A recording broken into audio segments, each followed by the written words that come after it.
Hello friend, my name is Altamash Shaikh और आज हम अकाउंटिंग टर्म्स का पार्ट 4 पढ़ने जा रहे हैं। पार्ट 1 में हमने देखा था व्हाट इज असेट्स, पार्ट 2 में हमने देखा व्हाट इज लायबिलिटीज, पार्ट 3 में हमने देखा एक्सपेंस एंड लॉसेस एंड आज हम आखिरी पार्ट पे हैं that is income and gain. ठीक है, अगर आपने कभी भी लाइफ के अंदर 11th या 12th में या जब आप अकाउंट्स पढ़ रहे हो आपने गोल्डन रूल के बारे में सुना होगा। तो गोल्डन रूल का एक आखिरी रूल है that is nominal account. Nominal account क्या कहता है? नॉमिनल अकाउंट कहता है debit all expense and losses, यानी बिजनेस के अंदर जितने भी एक्सपेंस और लॉस होते हैं उनको डेबिट साइड में लिखा जाएगा। और उसका जो सेकंड पार्ट है credit all income and gain. Yes, कि नॉमिनल अकाउंट ने हमें क्या सिखाया? हमें नॉमिनल अकाउंट ने ये सिखाया कि इनकम और गेन को हमेशा क्रेडिट साइड पे लिखा जाएगा, राइट। बट अब क्रेडिट साइड पे लिखना तो है, लेकिन सर इनकम और गेन होते क्या है हमें पता ही नहीं।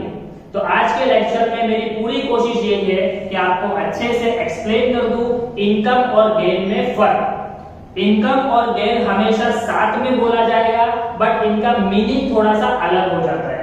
इनकम का मतलब भी पैसे आना और गेन का मतलब भी पैसे आना, मतलब कहीं ना कहीं से आपके पास पैसे आ रहे हैं, लेकिन जो पैसे आ रहे हैं उसको बिजनेस दो नाम दे रहा है। किसी पैसे को आने को इनकम बोलता है और किसी के पैसे के आने को गेन बोलता है।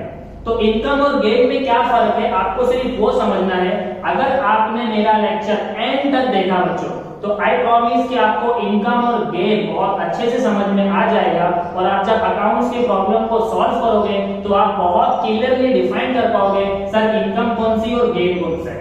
ठीक है, ओके, तो स्टार्ट करते हैं आज का टॉपिक इनकम और गेन। तो इनकम और गेन में क्या फर्क है? इनकम एक ऐसा चीज है जिसके बारे में आपको पता है और वो आपको बार बार हो रही है, रिपीट हो रही है। आज भी थी, कल भी हुई, परसों भी होगी सर। लेकिन गेन आपको हमेशा नहीं होता है, गेन आपको पर्टिकुलर टाइम पे होता है। सर कैसे? इनकम में देखो मैंने कुछ एग्जांपल लिखा है, वो एग्जांपल को आप गो थ्रू कर लो तो आपको अच्छे से समझ में आ जाएगा इनकम क्या होती है। देखो इनकम में हो सकता है रेंट रिसीव। तो रेंट रिसीव का मतलब होता है कि आपकी कोई दुकान या आपका कोई घर भाड़े पर हो, राइट, और जो भाड़े पर है वो आपको महीना महीना रेंट दे रहा है। तो वो जो रेंट आपके घर में आ रहा है वो क्या है? सर इनकम है। क्यों? क्योंकि वो हर महीना देगा। तो जो चीज बार बार होने वाली है वो इनकम होगी, जो पैसा बार बार आने वाला है वो इनकम होगा। ठीक है, तो सबसे पहला एग्जांपल क्या है? रेंट। तो रेंट याद रखना इनकम है बिजनेस के अंदर। उसके बाद क्या है? कमीशन। देखो जो सेल्समैन होते हैं ना, फॉर एग्जांपल ये मार्कर, ये मुझे किसी सेल्समैन ने बेचा है, राइट। तो सेल्समैन जो होते हैं ना उनको टारगेट दिया जाता है। क्या दिया जाता है? टारगेट, कि आपको पूरे दिन में 100 मार्कर पेन बेचना है।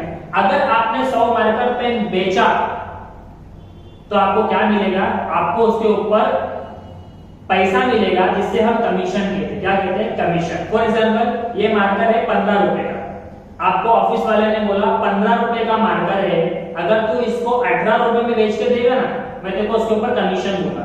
यानी 15 का कितने में बेचना है? 18 का। तो जब कोई अच्छे काम करता है, कंपनी को सेल्स करके देता है, तो कंपनी हमें क्या देती है? कमीशन देती है। तो कमीशन आपको हमेशा मिलेगा जब आप सेल करोगे। तो कमीशन आपके लिए क्या है? इनकम। ठीक है, उसके बाद क्या है?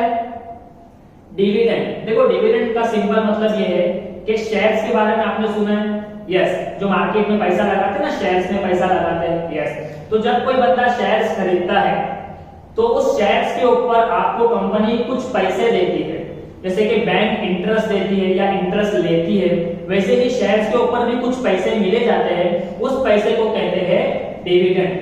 अब डिविडेंड आपको कब तक मिलेगा? सर जब तक आपके पास शेयर्स है तब तक मिलता रहेगा। तो डिविडेंड बार बार मिल रहा है, इसलिए वो क्या है? बिजनेस के लिए इनकम है। ठीक है, उसके बाद क्या है? Interest on investment. देखो आपने कहीं पे पैसा लगाया और उसके बदले आपको बोला गया कि आपको महीना महीना 10% इंटरेस्ट मिलेगा। तो आपने जितने टाइम तक के लिए पैसा लगाया उसके ऊपर जितनी बार इंटरेस्ट कमाया वो इंटरेस्ट बिजनेस के लिए क्या है? इनकम है। सर इंटरेस्ट बार बार मिलेगा? यस, जब तक आपने पैसा लगा के रखा है तब तक आपको इंटरेस्ट मिलता रहेगा। और बार बार अगर कोई पैसा आपके पास आ रहा है आप उसको बोलोगे सर इनकम है। क्या है वो? इनकम। उसके बाद क्या है? Discount on creditor.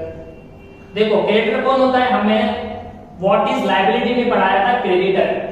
क्रेडिटर क्या होता है? अगर आप मेरा वीडियो आज देख रहे हो तो इससे पहले के 2 वीडियो में डिस्क्रिप्शन में लिंक डाल दूंगा, उसमें देख लेना तो आपको समझ में आ जाएगा क्रेडिटर क्या होता है। तो क्रेडिटर कौन होता है? जिससे हम उधार में खरीदते हैं।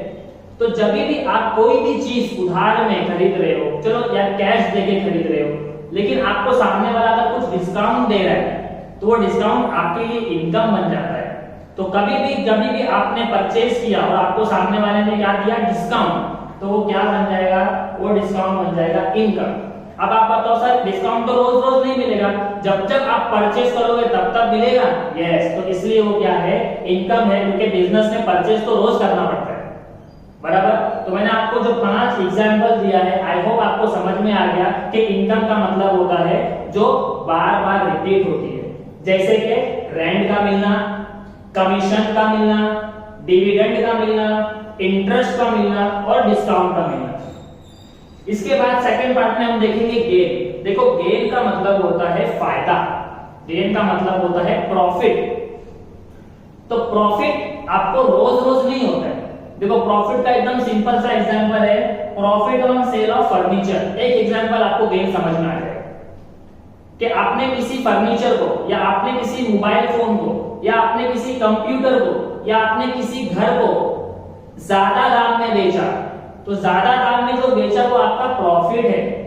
और प्रॉफिट रोज रोज नहीं होता है, हो सकता है घर का भाव चेंज हो गया हो, गिर गया हो सकता है किसी मोबाइल का प्राइस पहले हाई था अभी कम हो गया हो। तो प्रॉफिट रोज रोज नहीं होता है, इसलिए कि प्रॉफिट जब भी होगा हम उसको क्या लेंगे? गेन लेंगे। तो इसके लिए एक एग्जांपल काफी है आपकी पूरी बुक्स को समझने के लिए। Profit on sale of furniture, हम फर्नीचर की जगह पे मान लेते हैं असेट्स। क्या मान लेते हैं? असेट्स। कि फर्नीचर की जगह पे चाहे कंप्यूटर बेचो चाहे मशीनरी बेचो, अगर आपको प्रॉफिट हुआ मतलब वो क्या है? आपका गेन है। तो इनकम और गेन अकाउंट्स के अंदर क्या किए जाते हैं? क्रेडिट। हमेशा याद रखना, आप जब भी अकाउंट्स करोगे कोई भी इनकम या कोई भी गेन होगा आपको उसको कहां लिखना है? Credit side, should be credit.